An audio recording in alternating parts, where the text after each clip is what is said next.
Good morning बच्चों। आज हमें जो पिछले कालांश में हमने जो टॉपिक अधूरा छोड़ा था उसको हम पूरा करेंगे। हम समास पढ़ रहे थे।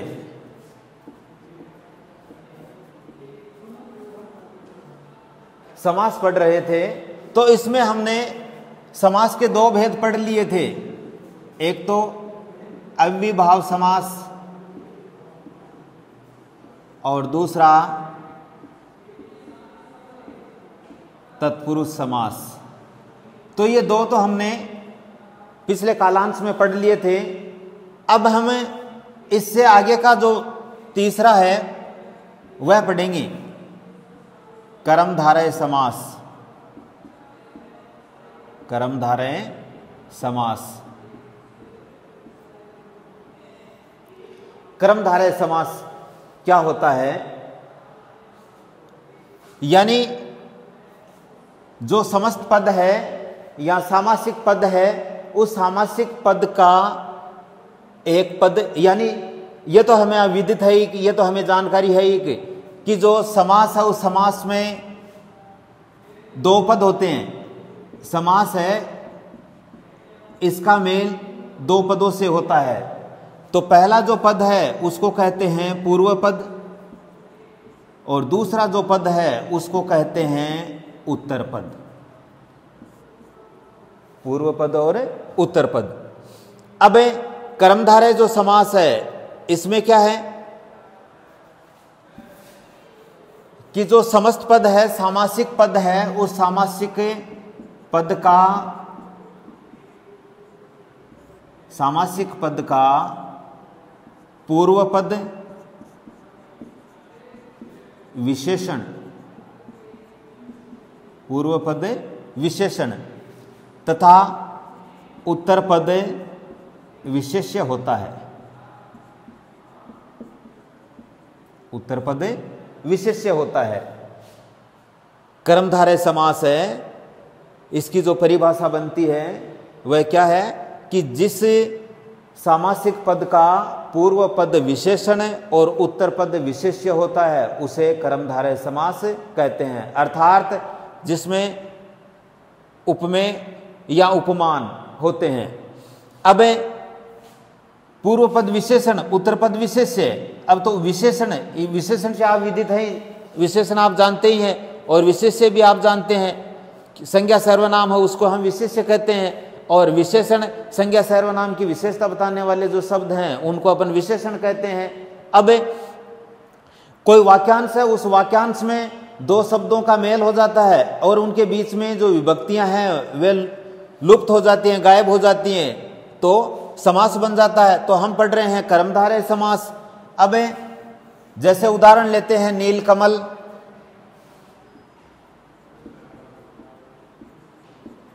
नीलकमल, नीलगाय,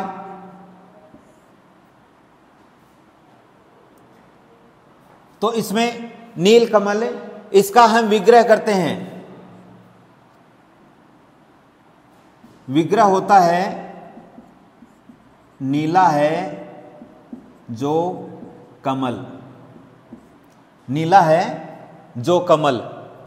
तो यहां पर नीला और कमल, इन दोनों पदों का मेल हो जाएगा और बीच में जो विभक्ति है या अन्य जो शब्दांश है, इन शब्दांशों का लुप्तीकरण हो जाएगा, यानी ये हट जाएंगे और जो दोनों शब्द हैं इनका जो मेल होने से जो समास बना तो वह कर्मधारय समास है। नीलकमल है, ऐसे ही नीलगाय है तो इसका विग्रह करते हैं। तो विग्रह करते हैं तो नीली है जो गाय। तो इसमें इसका विग्रह किया तो नीली है जो गाय, तो इसमें नीली और गाय का मेल हो गया और है जो विभक्ति यानी शब्दांश है इसका लोप हो गया और इन दोनों का मेल हुआ तो मेल होने से नीलगाय शब्द बना है। अब अगला जो इसका उदाहरण लेते हैं, जैसे रक्त लोचन। रक्त लोचन। ये जो उदाहरण है तो इसमें इसका विग्रह करते हैं हम, तो रक्त जैसी लोचन। अब लोचन का मतलब आप समझते ही हैं क्या होता है, यानी आंख। रक्त जैसी लोचन, तो ये यहां पर रक्त विशेषण शब्द हो गया और ये विशेष्य हो गया, इसलिए इसमें कर्मधारय समास है। अब इसी प्रकार से हमें चौथा जो समास है वो पढ़ते हैं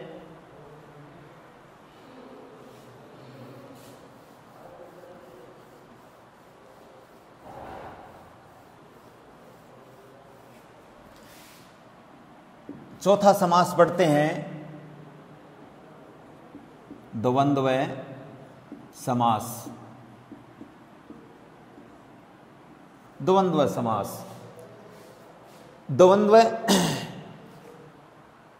द्वंद्व का मतलब दोनों, और वैसे इसका शाब्दिक अर्थ होता है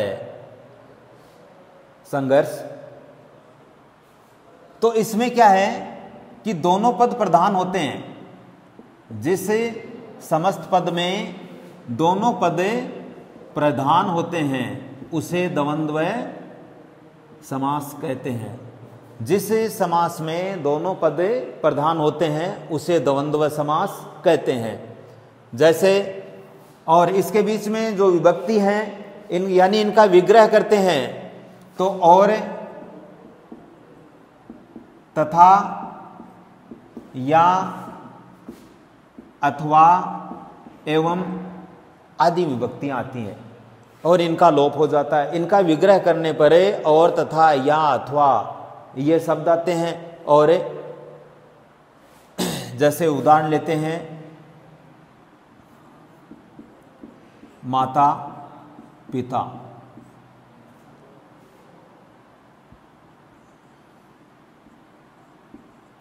सीता राम,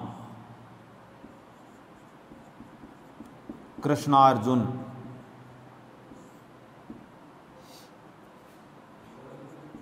लाभ हानि, आय वे,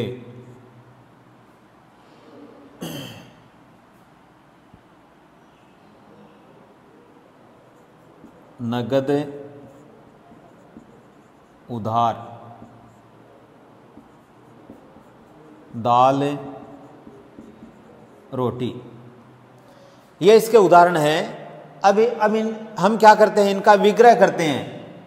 तो माता पिता है, इसका हम विग्रह करते हैं तो क्या होगा, माता और पिता, माता और पिता, ये इसका विग्रह हो गया। सीताराम, तो सीता और राम। अब इनका विग्रह किया तो बीच में जो और आया, ये और है, इसका लोप हो गया और यहां पर माता और पिता इन दोनों का मेल हो गया, तो ये समस्त पद बन गया, समास बन गया। और कौन सा समास बन गया, द्वंद्व समास बन गया। यहां पर कृष्णार्जुन है तो इसका विग्रह करते हैं तो विग्रह होता है कृष्ण और अर्जुन, कृष्ण और अर्जुन, इन दोनों का मेल हुआ, कृष्ण का और अर्जुन का मेल हुआ और लुप्त हो गया, गायब हो गया, यानी और है ये हट गया और इन दोनों का मेल हो गया तो सामासिक पद बन गया कृष्ण अर्जुन। इसमें भी द्वंद्व समास। लाभ हानि, तो लाभ है या हानि,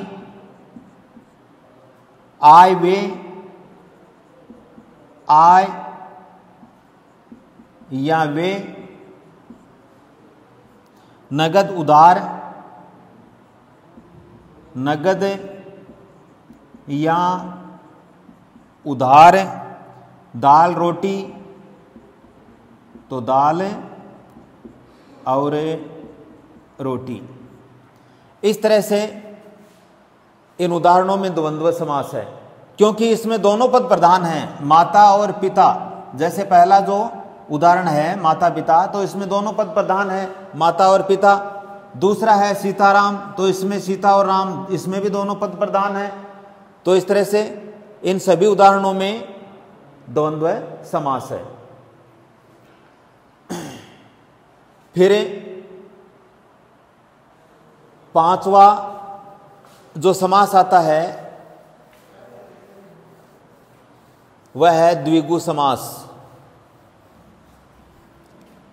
पांचवा जो समास है वह है द्विगु समास। द्विगु समास, द्विगु समास यानी जिस सामासिक पद का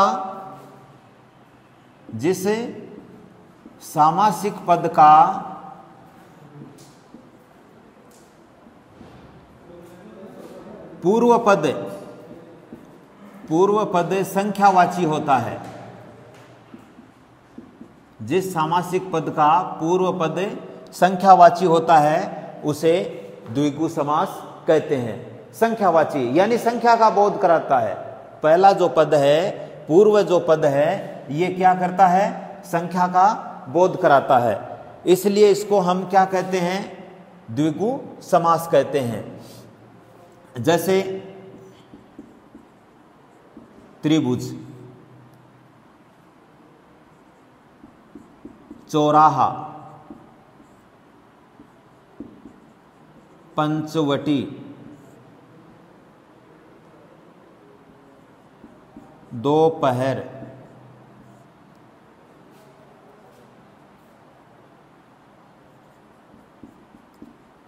चौमासा। ये उदाहरण लिए हमने। पहला है त्रिभुज, तो त्रिभुज है, इसका हम विग्रह करते हैं तो 3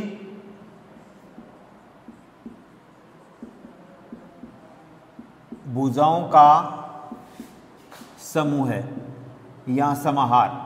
3 भुजाओं का समूह है या समाहार। तो इसमें पहला पद त्रि है, यह संख्या का बोध करा रहा है। त्रि का मतलब 3, त्रि का मतलब है 3, इसलिए इस उदाहरण में द्विगु समास है। दूसरा उदाहरण है चौराहा, तो इसमें चौ पूर्व पद है चौ, चौ का मतलब है 4, राहा यानी राहों, 4 राहों का समूह है। 4 राहों का जो समूह होता है उसको हम कहते हैं चौराहा, यानी संक्षिप्तीकरण हो गया इसका। इतने बड़े वाक्यांश को प्रकट न करके संक्षिप्तीकरण, और समास का यही अर्थ होता है संक्षिप्तीकरण। तो पहला पद है यह संख्या का बोध करा है। दूसरा है पंचवटी, पहला पद पंच, पंच का मतलब 5, 5 वटों का समूह है, 5 वटों का समूह है। तो इसमें पहला पद संख्यावाची है, 5 संख्या का बोध करा रहा है। ऐसे ही अगला जो उदाहरण है दोपहर, तो पहला है 2, 2, तो ये संख्या का बोध करा रहा है, यानी 2 पहरों का समूह है, 2 पहरों का समूह है, यह संख्या का बोध करा रहा है, इसलिए इसमें द्विगु समास है। अंतिम है ये चौमासा, यानी 4 मासों यानी महीनों, 4 मासों या महीनों का समाहार यानी समूह है। तो ये पहला पद संख्यावाची है, संख्यावाची होने के कारण इसमें द्विगु समास है। इसलिए आपके ये समझ में आ गया होगा, बहुत ही सरल है, इतना डिफिकल्ट नहीं है, कठिन नहीं है। द्विगु समास, द्विगु का मतलब संख्या, यानी पहला पद संख्यावाची होता है। जिस समास का पहला पद संख्यावाची होता है उसको द्विगु समास कहते हैं। और जैसे उदाहरण है त्रिभुज, इसमें पहला पद त्रि है, दूसरा है भुज यानी 3 भुजाओं का समूह है। चौराहा, पहला पद चौ, चौ का मतलब 4, 4 राहों का समूह है। ऐसे ही पंचवटी, 5 वटों का समूह है, पहला पद है पंच, 5। दोपहर, तो इसमें पहला पद 2, 2 पहरों का समूह हो गया। चौमासा, 4 मासों का समूह है या 4 मासों का समाहार। तो इस तरह से इनमें द्विगु समास है। अब हम अंतिम पढ़ने जा रहे हैं बहुव्रीहि समास।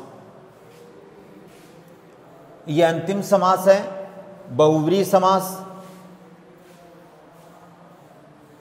बहुव्रीहि समास होता है, इसमें क्या है कि दोनों ही पद प्रधान नहीं होते हैं, न तो पूर्व पद प्रधान होता है और न ही उत्तर पद प्रधान होता है। यह सबसे भिन्न है, अलग है। बहुव्रीहि समास बहुव्रीहि समास है, इसमें दोनों ही पद प्रधान नहीं होते हैं, यानी तीसरा पद प्रधान होता है, यानी अलग ही अर्थ निकलता है, तो वहां पर बहुव्रीहि समास होता है। जिस सामासिक पद के दोनों ही पद प्रधान न होकर कोई अन्य पद प्रधान होता है या अन्य कोई अर्थ निकलता है, उसे बहुव्रीहि समास कहते हैं। यानी बहुव्रीहि समास है, इसमें दोनों ही पद प्रधान नहीं होते हैं। समास है उसमें दो पद ही होते हैं। अब ये दोनों ही पद प्रधान नहीं होकर के कोई अन्य पद यानी तीसरा पद प्रधान होता है, तीसरा ही उसका अलग ही अर्थ निकलता है, उसे हम क्या कहते हैं? बहुव्रीहि समास कहते हैं। अब जैसे उदाहरण लेते हैं,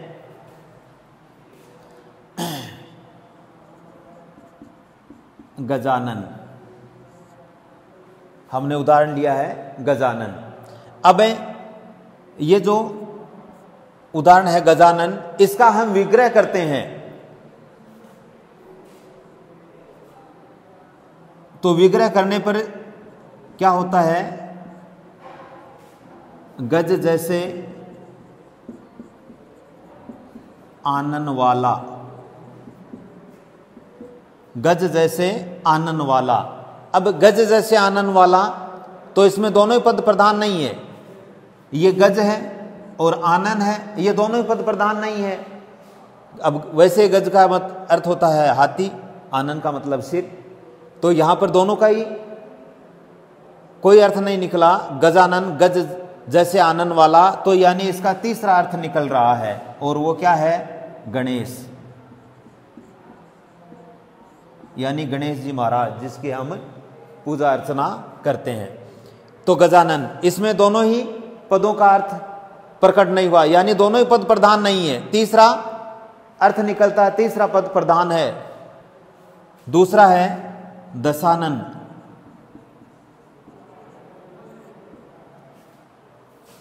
इसका विग्रह करते हैं तो 10 हैं जिसके आनन,